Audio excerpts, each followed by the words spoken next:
this thing on? Because it's getting ready to be on. Hello, everybody, and welcome to Bell Ringer. My name is Greg Pokricki. Your guest name is Frank Ewing.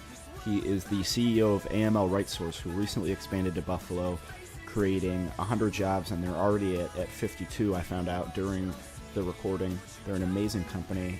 I'll tell one personal story. I helped the company, we work with them through the ribbon cutting and press announcement of their expansion to Buffalo.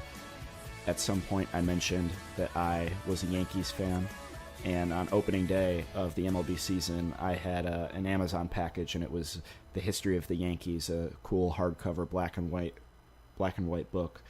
And that's the kind of company and the kind of people that AML RightSource is.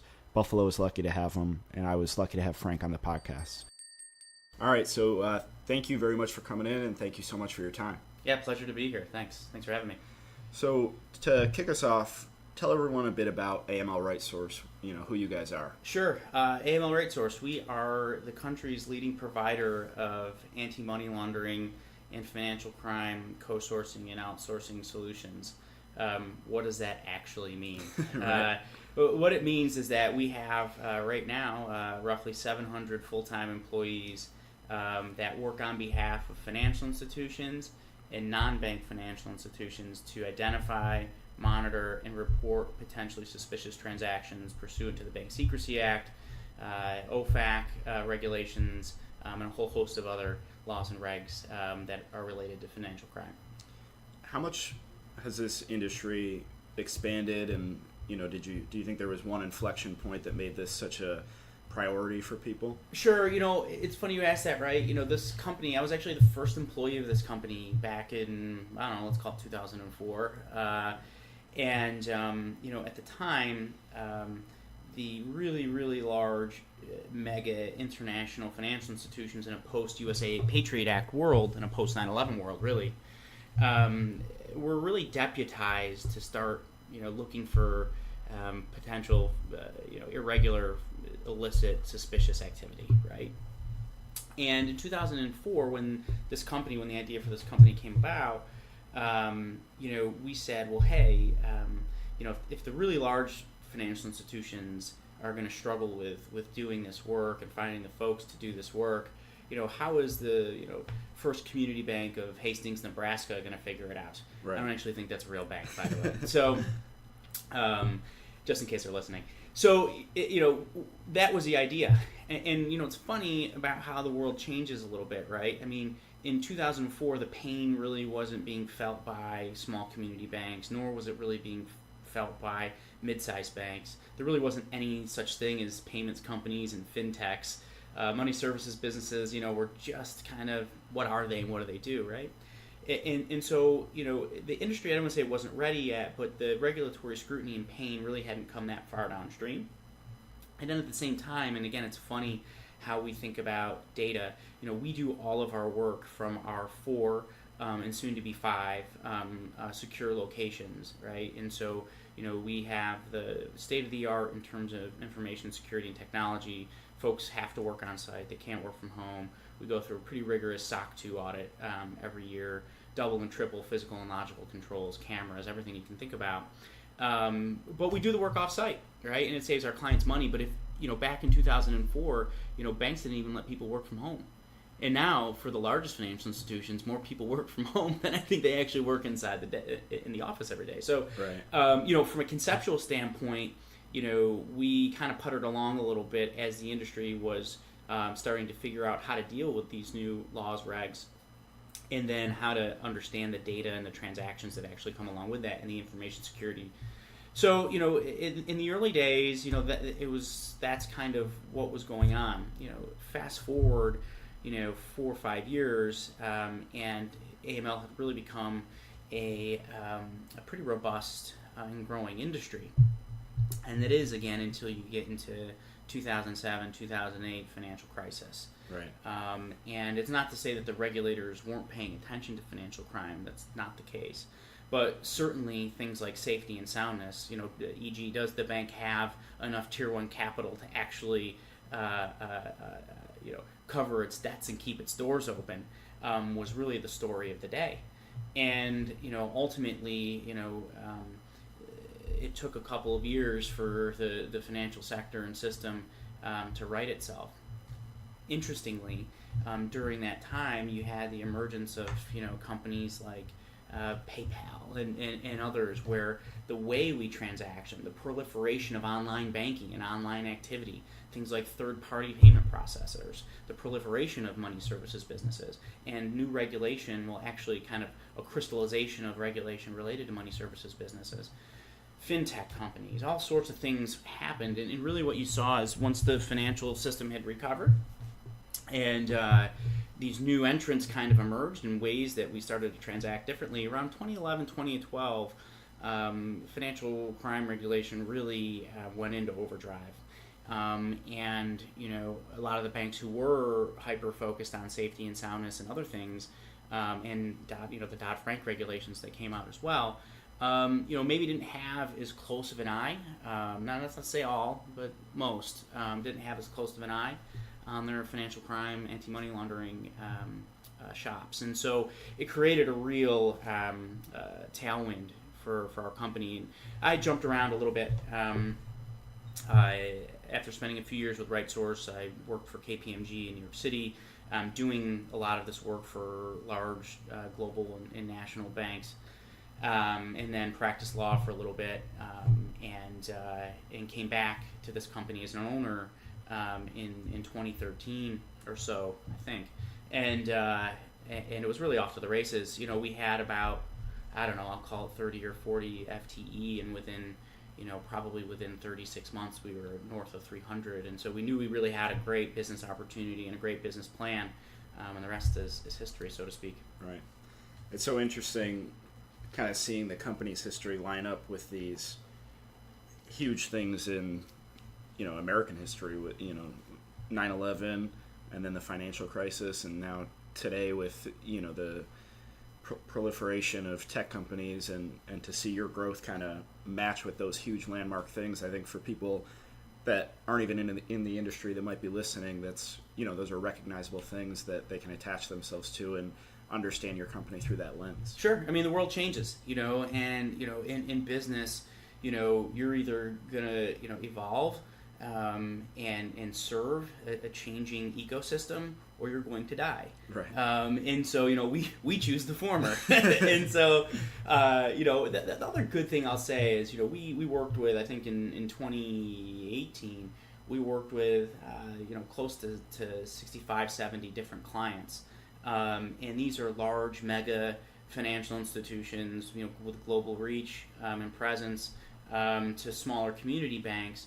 But as you were saying, it's really been the growth in the non-bank financial institution sector, companies that are, in the payments world, companies that are in the kind of fintech world, in the hospitality space, even grocery stores who qualify as money transmitters and money services businesses. Mm-hmm. Are folks that we've had an opportunity to work for. And I think, the distinct advantage now that we're able to give our clients is, an investigator, because all those 700 folks that I mentioned, they're all full-time employees. We don't believe in a contractor model. It's much more risk for us to manage, but the quality to our client has always been much, much higher, which is why we continue to get the work that we get. But to go back a second, those 700 employees, maybe they spent 6 months working on an engagement for a super regional financial institution. Maybe they spent 2 months working on one of our broker-dealer clients.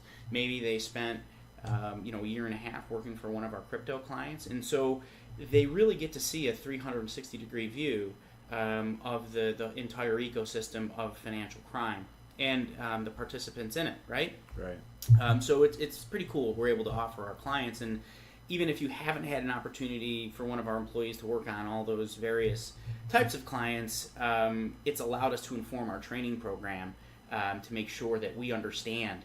Because if you're working in a bank and you've always worked in a bank and it's a heavily retail and commercial bank, you see the same type of transactions. But when you see that your clients in that bank are working with fintech and crypto and maybe correspondent banking relationships, you may not, as John or Jane Kuhn, investigator or analyst in a bank, have that type of experience. And so we're able to give our folks that experience. So it's pretty cool. We're really excited about it. Right. So you started to get into, you said, you spent some time with KPMG and then practiced law. I know you're a UB law grad, so you were familiar with this region. And earlier you mentioned your 4 locations, so just for the listeners, tell us where you guys are located and kind of the company's origin and then the order of expansion. Sure. So we are a Cleveland-based company. Right.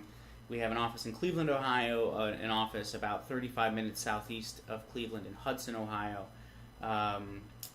We have an office in Phoenix, Arizona, downtown Phoenix. And our 4th office that we just opened about a month ago was here in Western New York, in Buffalo, in Larkinville specifically. Right. And then we have some plans to move into Canada a little bit later this year as well, right outside of Toronto. So that's really been the growth story. How do you wind up in the markets that you do?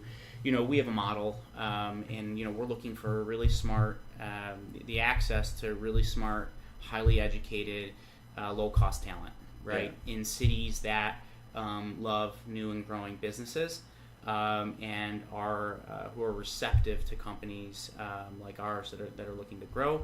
We're looking to foster and create relationships with places that have a whole host of colleges and universities. And each one of the cities that we're in, and now specifically Buffalo, fits that mold. Yeah. So when you had a pretty immediate need to expand for the Buffalo project. So let's go, chronologically. You guys actually undertook a sort of study internally to develop some cities to kind of shortlist some locations, right? Yeah, we did. In 2018. We knew we were going to do some domestic expansion, and you're always trying to time these things correctly. So, the one danger you can get into as a company, I think, is, it's really cool to add the next office. It's really cool to add the London office. It's really cool to add the next thing, but you have to have the work to support it. And so we always try to time things perfectly where the need meets the space, right? Turns out it's an imperfect world. And so we had done this study in 2018 about the top 20 cities that it made sense for us to relocate. We worked with a third-party firm, and we gave them a whole host of kind of, categories and things that we were interested from, again, commute times, average starting salaries, cost of living, number of law schools and business schools and other things in the area, all those type of things that you'd be interested in. And out of those 20 cities, Buffalo came up as 5.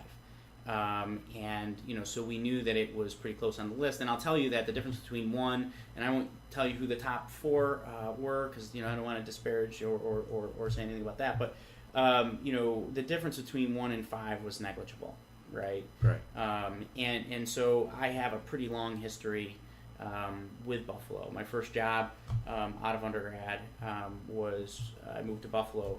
I was with HSBC and was in their North American Management Program or something, whatever they were calling it back then, and bounced around a little bit and ultimately wound up working in a financial crime AML project. But so I lived here, right out of undergrad, bought some property here. Moved to Cleveland with AML RightSource, kept the property here, and then I moved to New York City, and then I came back here for law school. I met my now wife here, made some of the greatest lifetime friends that I'll have, both from law school and in other places. And so I've always had this affinity and relationship with the city of Buffalo, and there is a certain ethos here, and maybe that sounds a little corny, but it's true, right? I mean, you've got good, hardworking people who are generally fit into a couple of camps. Camp 1 is I'm from here, I love it here, and I'm never leaving, and I love that, Right. And Camp 2 is I'm from here, I left here, and I'm coming back here because I miss it and I love it. And I suppose there is a third camp, because I kind of fall into that one, and that is I moved here, I wasn't expecting to love it here, and it turns out this place is great. And so, when we got that study back, I was able to, kind of put my thumb on it a little bit, and I knew that this would be a fantastic environment for our fourth office. Just everything that this city has to offer, from a hard perspective, in terms of some of those quantitative factors in our study, but all the other parts I was able to fill in from a qualitative perspective, and so it really just made a lot of sense for us. Yeah. When you were opening the Buffalo office, we obviously worked together quite a bit on, the press announcement, and we had the Buffalo News interview here, and I loved the one line you said. I think it was, you can't put in a spreadsheet the hard work and grit that Buffalo presents, and even on the spreadsheet, Buffalo showed well. It was in the top 5 of your study, but there are some of those just like, undefinable characteristics, or hard to define at least. And let's be honest, the tax-based growth incentives you guys were able to help us get was obviously a factor as well, right? So, you guys were a really great partner when we decided we wanted to put our foot on the gas to come here. So I have to give you credit for that. Thank you so much. Yeah, so that kind of brings us kind of to my next question. You do that internal study, you kind of narrow in on Buffalo as a possibility, and then tell the listeners a little bit about, your work with Invest Buffalo Niagara. You worked with Alan Rosenhock, our Director of Domestic Business Development. Sure. Yeah. Well, I've kept a residence here, for the last, ever since law school, really, in 2009, and so I've been spent a lot of time in the car, for the last however many years, but. I'm very close friends with a partner at Lorraine Capital, a small private equity firm, here in Buffalo. And Sam had told me about this organization. So I was, he had my ear and trying to convince me to make sure that we made the right move and came back here. It didn't take much convincing. So Sammy put me in touch with Alan, and he said, there's this group that is really high speed and will help you kind of navigate the local market, help you think about and look at space, help you think through your marketing plan, help you get some press and give you some press, and then help you work with the state to secure some performance-based incentives. That clearly resonated with me. So my first question was, well, how much does it cost? And, it's free, right? Which blew my mind because nothing's free. So, in any event, I was very excited about that. So Sam put me in touch with Alan, and, I told Alan that we're going to be a little bit different than most companies he works with. And we do things really, really fast. And that's what I love about AML RightSource, is that we are entrepreneurial in nature. It doesn't matter from our first days when we were 3 guys in a box, where we kept our printer on top of it, to 700 employees and soon to be 5 locations. We have always been fast to act. We are very thoughtful in what we do, but once we decide we want to do something, we go through with lightning speed. Why wait? And so, we were able to, I told Alan, we're going to have to move pretty quickly, and I think we were in February or something like that, and he was like, well, when do you want to move in? I was like, March. So it was late January to March. Yeah. That was my, I think you're our fastest project open to win ever. And to be honest, we would have gone 2 weeks quicker if you let us. You know what I mean? So there was that little lag time. I remember a little bit of a waiting. lag time, but I mean, it takes company. It's a testament to you guys. It's a testament to us. It takes companies sometimes a year and a half to plot out and execute a move. Yeah. Our team, our operations team, our tech team, are just fantastic at doing this, and you guys were just as good. So it was a really good marriage, for us, and the ability to move quickly was great. But Alan helped us. We did work with a real estate broker, but Alan was feeding me intel on locations, on places where we might want to be. Because remember, though I've kind of been a part-time resident of the state for a while, in the city for a while. I don't have the intimate knowledge of where Larkinville was or where it's going, and those type of things. Right. And to work with Alan and you guys and get some of that raw intelligence was fantastic. And again, the PR aspect of it, to be able to kind of, for a company that does outsourcing and co-sourcing, to be able to kind of outsource and co-source some of the marketing and the PR that went along with the type of move was just such a help, and allowed us to probably move as fast as we did. Yeah, so, you said you guys like to move fast, and I know firsthand experience how true that is. We worked together a lot on your ribbon cutting, which was March 15th. We had Lieutenant Governor Kathy Hochul there, and I think that was maybe even less than 2 weeks after you had officially moved into the Larkinville office, and by that time you were at 30 employees already, or somewhere around there. Somewhere around there, yeah. Today, I think you said 50-something. 52. 52 if you include kind of managers and support staff, a little closer to 55, 56. But, that's the plan. Yeah. So talk a little bit about, your recruiting process and how you're able to move that fast and some of the talent that you've found in Buffalo thus far. Yeah, well, I won't give away all the secret sauce, right? I understand. What we do is, we have an ability, and we've developed an ability to kind of micro-target certain types of aptitudes. So we do look at folks who are kind of recently out of undergrad with the right degrees, and even with what I would consider maybe the wrong degrees, right? Or the degrees you wouldn't necessarily think line up 100% with what we do. We look at law school grads. We looked at MBA grads, and immediately we reached out to the folks at UB, some of my contacts from the law school, who then, Mark Davies, who's fantastic, and he put us in touch with the university at large. He put us in touch with the MBA school as well. We reached out to Canisius and a whole host of other places who were extremely responsive to the fact that we wanted to put people to work. And we also look for folks with experience too, right? So, look, if somebody has some good banking experience, some financial crime experience, there's a few other large organizations in the area that have departments or parts of their department based here in Buffalo, and we'll look at those folks too. We'll also look at folks who have what I'd call kind of early professional experience. So maybe they've worked for a couple years at Geico or similar, and it's not their particular brand of vodka, so they're looking for a change, but they have that kind of analytical, thoughtful experience, and we can use those transitive skill sets to turn them into a top-notch and top-flight investigator. Once we've kind of identified and created relationships to create a pool of applicants, we have a really neat and somewhat proprietary system where we vet people using a variety of aptitude tests, writing exams, Excel exams, and really what we're trying to get to the bottom of pretty quickly is, one, is this a smart person? Because, our mantra always has been, if you have a smart person, you can teach them literally anything. And it's been true, it was true 10 years ago, and it's true now. And so we look for smart people. We also look for people who know how to follow directions, and so all of our tests have pretty well prescribed directions. We look for people who are curious, and so we don't preclude folks from going to outside sources when they're taking different parts of our entrance exams.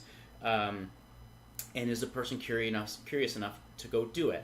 And most importantly, we look for people who can write, people who can get to a decision pretty quickly, and write cogently in a way that makes sense for a disinterested reader to actually pick up something that they wrote and understand what it says. Fortunately and unfortunately, not everybody can write, and that's okay. So for us, we're very careful about who we bring on. If you think about the relationships that we have with our clients, the stakes are very high for them. If you miss an investigation and you find something you should have found, and the regulator finds it instead of you finding it, it's a bad result. And so it's a very much a zero-sum game for our clients, and it's a zero-sum game for us and our employees. So we have to be really dialed in on the type of folks that we bring in. Yeah. And along with, if you have a smart person, you can teach them to do almost anything. I think you told me one time that one of your top analysts was a women's study major. Yeah. And I think that speaks perfectly to it. Oh, it sure does, right? I mean, look, can you think? Can you analyze? Can you write? And that's not owned by a law degree, and that's not owned by an accounting degree, and that's not owned by a business major. That's owned by the individual and their skill set. So, quite frankly, I don't care what you took in undergrad. I can turn you in to a world-class and top-flight investigator. And that's really why we've gotten to the growth and scale that we have, is that we've just reverse engineered the process and said, what are we going for? What's the end result here, and how can we provide this end result to our clients at an affordable price, giving them the high quality? And it's really about the people. Yeah. It always comes down to the people. I'm going to clip that part out of our recording and send it to my old English professors at college. You should. They'll love that. That's their pitch they always make is, people in the humanities, it's critical thinking, it's analysis, and it's writing. Look, and I still wake up and pinch myself some days because I can't believe I do what I do. But, I'm the CEO of a 700 person growing company. And I don't say that to be boastful. I say that because I was a political science major. You know what I mean? Right. And so how the heck did I get to where I am today? And it's just a little bit of hard work. It's a little bit of effort. It's a little bit of luck. Some people say you make your own luck, you put yourself in position. But the truth is that sometimes there is a little bit of luck to anything that you do, and that's okay.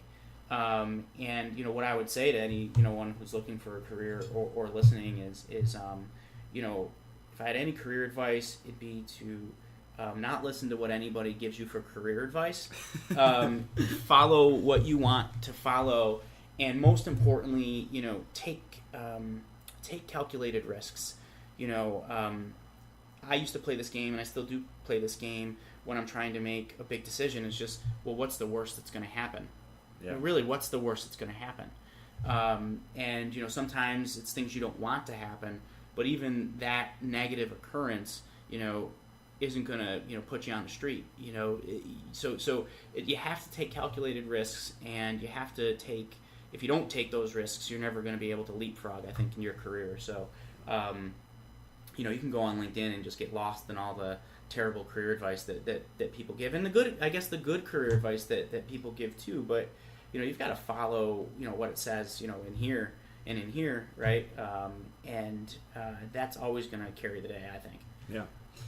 You started to touch on it a little bit. You pinch yourself sometimes just in the position you found yourself. Obviously, this expansion, it's 100 jobs for Buffalo. It means a lot to our community, and everybody at our organization is so excited about it. We had the big ribbon cutting, a lot of excitement there. But personally, as a UB Law grad, and you've lived here, you've had a residence here for a long time, I know it means a lot to you to be able to kind of bring that back here. Just talk a little bit about, on the personal side, what it means to you. Yeah, this is a great place. It's a great place. It's not an affront to the other cities that we're located in, but we're choosing to raise our girls here, and we're choosing to educate them here, and to have soon, at some point soon, hopefully, a primary residence, here. But we do have a residence here, but I'll be here full time, hopefully at some point. Right. But and that's because it's the personal connection that I have with the city and the people who are in it. You always read about things like, it's a city of good neighbors and all these other type of things, and if you've ever been to Buffalo, like, you're gonna love the people, and they're the most inviting, the most friendly.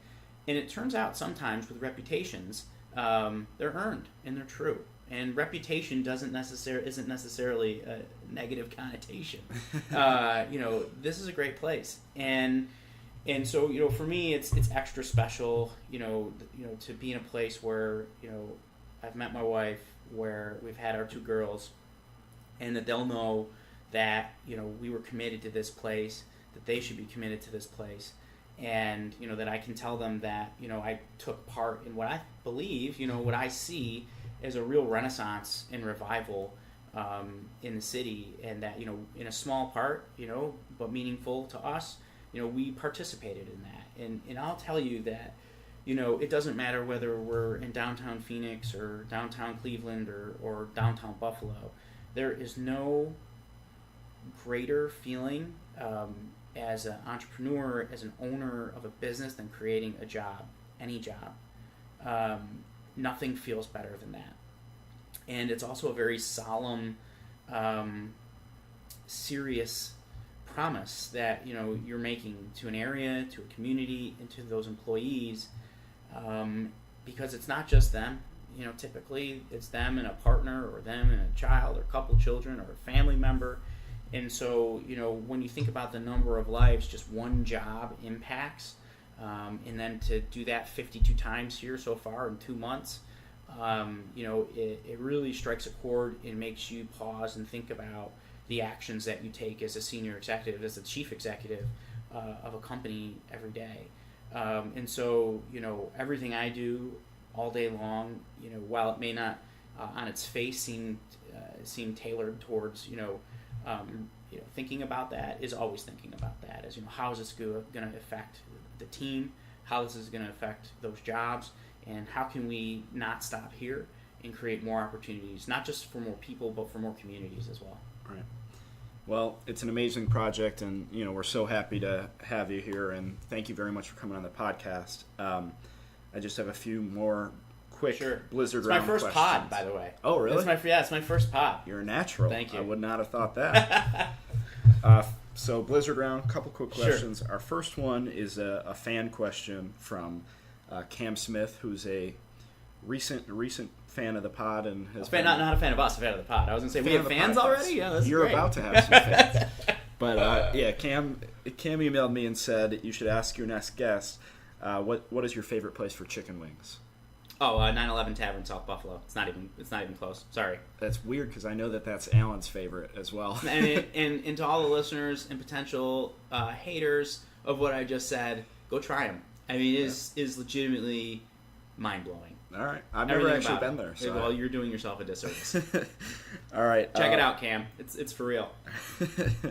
If you were a flavor of ice cream, what would you be? It's a good question.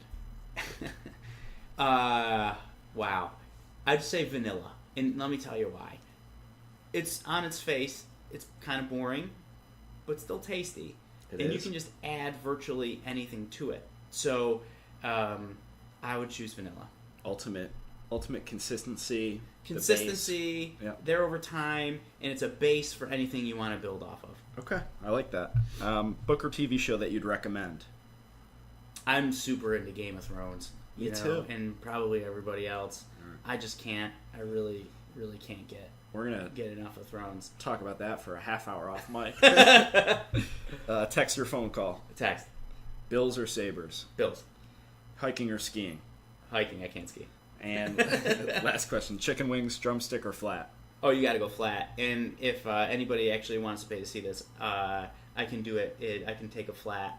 I can do a one bite flat. One hand, one bite. Less than probably a second and a half. Really? Yeah. Wow. I'll do it off camera. All right. We're going to go get some wings. At 9/11. Yeah. Perfect. Thank you very much. No, thank you. I appreciate it.